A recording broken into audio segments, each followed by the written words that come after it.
السلام عليكم ورحمة الله متابعي قناة ياسين سبورتس. قبل بداية الفيديو أتمنى أن تشتركوا في القناة وتفعيل زر الجرس ووضع زر اللايك ليصلكم كل ما هو جديد. هيا لنبدأ. جدول مباريات الدوري الإسباني الجولة الرابعة.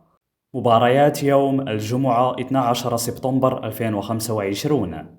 إشبيليا في مواجهة إلتشي على الساعة 8 مساء بتوقيت المغرب، الجزائر وتونس، والساعة 10 مساء بتوقيت مصر والسعودية على ملعب إشبيليا.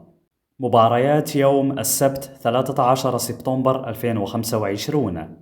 ختافي في مواجهة ريال أوفيدو على الساعة 1 زوالا بتوقيت المغرب، الجزائر وتونس، والساعة 3 مساء بتوقيت مصر والسعودية على ملعب ختافي.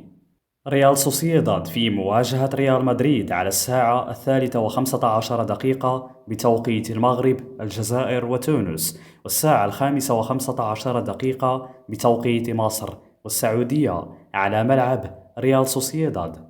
أتلتيك بلباو في مواجهة ديبورتيفو ألافيس على الساعة 5:30 بتوقيت المغرب، الجزائر وتونس، والساعة 7:30 بتوقيت مصر والسعودية على ملعب أتلتيك بلباو. أتلتيكو مدريد في مواجهة فياريال على الساعة 8 مساء بتوقيت المغرب، الجزائر وتونس، والساعة 10 مساء بتوقيت مصر والسعودية على ملعب أتلتيكو مدريد. مباريات يوم الأحد 14 سبتمبر 2025. سيلتا فيغو في مواجهة جيرونا على الساعة 1 زوالا بتوقيت المغرب، الجزائر وتونس، والساعة 3 مساء بتوقيت مصر والسعودية على ملعب سيلتا فيغو. ليفانتي في مواجهة ريال بيتيس على الساعة 3:15 بتوقيت المغرب، الجزائر وتونس، والساعة 5:15 بتوقيت مصر والسعودية على ملعب ليفانتي. أوساسونا في مواجهة رايو فايكانو على الساعة 5:30 بتوقيت المغرب، الجزائر وتونس، والساعة 7:30 بتوقيت مصر والسعودية على ملعب أوساسونا.